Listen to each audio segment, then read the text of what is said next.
Hi everyone. Minoxidil lotions बहुत popular हैं hair thinning के लिए। मिनॉक्सिडिल एक मॉलिक्यूल है, एक मेडिसिन है जो ब्लड प्रेशर लो करने के लिए पहले यूज़ की गई थी और उसके बाद देखा गया कि इससे हेयर डेंसिटी इंप्रूव हो रही है। तो उस तरीके से मिनॉक्सिडिल लोशंस आए और मिनॉक्सिडिल लोशंस एफडीए अप्रूव्ड है हेयर थिनिंग के लिए। लेकिन अब मिनॉक्सिडिल टैबलेट्स भी अवेलेबल हैं बालों की वॉल्यूम बढ़ाने के लिए, और ये कैसे मिनॉक्सिडिल लोशन से बेटर हैं ये हम आज की वीडियो में देखेंगे। तो देखिए, शुरू करते हैं वीडियो। सबसे पहले हम देखते हैं कि क्या क्या प्रॉब्लम्स आती हैं उन लोगों को जो मिनॉक्सिडिल यूज़ कर रहे हैं। तो मिनॉक्सिडिल लोशन जो लगा रहे हैं, सबसे पहली प्रॉब्लम की बात यह है कि इसे दिन में 2 बार लगाना होता है। लगाना उतना प्रैक्टिकली पॉसिबल नहीं है। लगाने के बाद किसी के बाल बहुत ज़्यादा ड्राई हो रहे हैं, डैंड्रफ हो रही है, स्कैल्प ग्रीजी हो रहा है, तो आपको बार बार हेड वॉश करना पड़ेगा।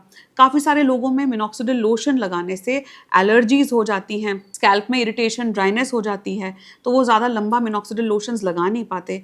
इसके अलावा एक ये भी प्रॉब्लम है कि अगर स्कैल्प में कोई और इशू है, जैसे कि सोरियासिस है, सेबोरिक डर्मेटाइटिस है, तो ये स्कैल्प इश्यूज और एग्रवेट हो सकते हैं अगर आप लगातार मिनॉक्सिडिल लोशन लगा रहे हैं। काफ़ी लोगों को मिनॉक्सिडिल लोशन एक्सपेंसिव लगते हैं। इसके अलावा एक और बहुत ज़्यादा कॉमन प्रॉब्लम जो देखी गई है मिनॉक्सिडिल लोशन के साथ, वो ये कि काफ़ी सारे नॉन रिस्पॉन्डर्स होते हैं। नॉन रिस्पॉन्डर्स वो हैं जिनमें सल्फो ट्रांसफरेज एंजाइम नहीं है उनके हेयर फॉलिकल में। तो अब एक बार ये समझ लेते हैं। देखिए, मिनॉक्सिडिल लोशन जब आप स्कैल्प पे लगाते हैं तो मिनॉक्सिडिल लोशन पहले कन्वर्ट होगा, सल्फो ट्रांसफरेज एंजाइम की मदद से एक्टिवेट होगा, उसके बाद वो असरदार होगा। काफ़ी सारे लोगों में सल्फो ट्रांसफरेज एंजाइम नहीं होता उनके हेयर फॉलिकल में, जिसकी वजह से वो काफ़ी लंबे समय तक भी अगर मिनॉक्सिडिल लोशन लगाएं तो भी वो उनको उतना अच्छा फ़ायदा नहीं कर पाएगी। तो अब ये सारी परेशानियों के लिए आपके पास एक सोल्यूशन है, मिनॉक्सिडिल टैबलेट। तो अब मिनॉक्सिडिल टैबलेट भी इंडिया में अवेलेबल है और ये किस तरह से आपको फ़ायदा करेगी ये तो आप समझ ही चुके होंगे। ज़्यादा कन्वीनियंट है, ज़्यादा समझदारी रहेगी, ज़्यादा प्रैक्टिकल है। आपको दिन में 1 बार ये टैबलेट खानी है और इसके अलावा इसमें स्कैल्प में इरिटेशन, एलर्जी, जो लोकल इश्यूज़ हैं वो सारे नहीं होंगे आपके, और ये आपको उतनी एक्सपेंसिव भी नहीं पड़ेगी। इसके अलावा एक और बेनिफिट, जिन लोगों को सल्फो ट्रांसफरेज एंजाइम की डेफिशिएंसी है, ऐसे लोगों में भी मिनॉक्सिडिल टैबलेट इफेक्टिव है। ऐसा इसलिए क्योंकि जब आप टैबलेट लेते हैं तो वो लिवर में मेटाबोलाइज होती है, एक्टिवेट होती है और उसके बाद वो आपकी हेयर ग्रोथ बढ़ाएगी। लेकिन अगर आप लोशन लगा रहे हैं तो आपको हेयर फॉलिकल के सल्फो ट्रांसफरेज एंजाइम पे डिपेंडेंट रहना पड़ेगा। तो इस वजह से ये सारे प्रॉब्लम के सोल्यूशंस हैं मिनॉक्सिडिल टैबलेट में। तो लेकिन अब मिनॉक्सिडिल टैबलेट के बारे में कुछ और बातें जो हमें ध्यान में रखनी है।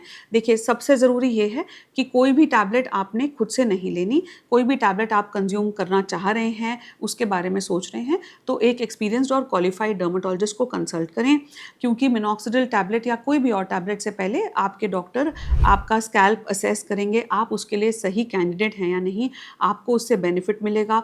और ये टैबलेट शुरू करने से पहले कुछ ब्लड टेस्ट कराए जाते हैं, वो ब्लड टेस्ट सही आएंगे तभी आपकी वो टैबलेट आपके डॉक्टर प्रिस्क्राइब करेंगे। काफ़ी बार हम लो डोज में टैबलेट शुरू करते हैं और धीरे धीरे फिर हम ये डोज बढ़ाते हैं ताकि आपको एक डोज पे स्टेबलाइज करेंगे।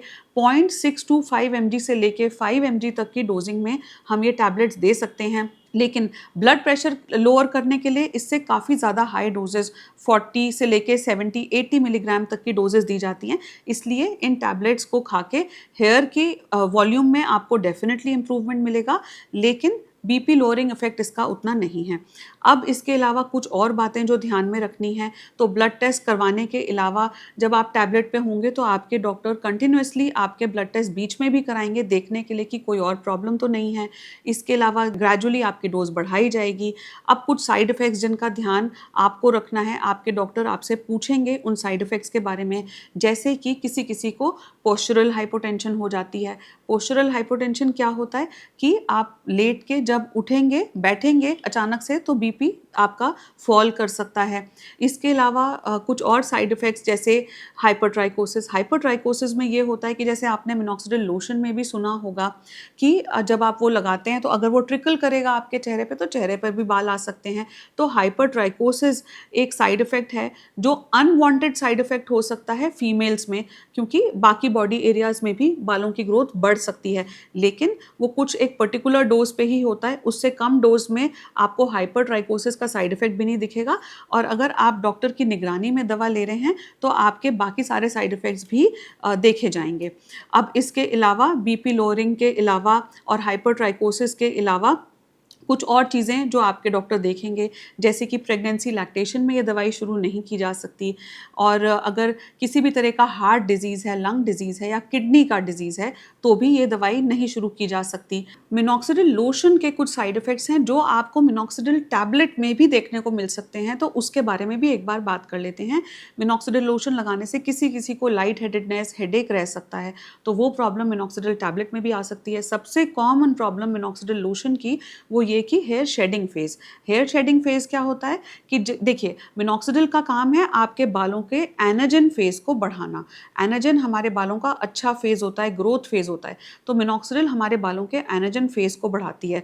तो अब क्या होता है कि जब आप मिनॉक्सिडिल लोशन लगाएंगे या टैबलेट खाएंगे तो एनाजन फेज़ तो बढ़ेगा, लेकिन जो बाल शेडिंग फेज़ में हैं वो झड़ जाएंगे। टीलोजन फेज़ आपका जो बालों का होता है, शेडिंग फेज़, वो बाल फॉल ऑफ होंगे और फिर नया बाल आएगा जो कि हेल्दी बाल है, जो लंबा स्टे करेगा और जो आपके ग्रोथ फेज़ में होगा, एनाजन फेज़ में होगा। तो ये शेडिंग फेज़ मिनॉक्सिडिल लोशन के साथ भी बहुत कॉमन कंप्लेंट है कि लोग बोलते हैं कि जब हमने लगाना शुरू किया मिनॉक्सिडिल लोशन तो पहले हमारे बाल झड़े। ये कॉमन प्रॉब्लम है। तो उसी तरीके से ये प्रॉब्लम भी मिनॉक्सिडिल टैबलेट में देखी जाएगी। तो ये 2 चीज़ों के लिए आपको प्रिपेयर रहना चाहिए।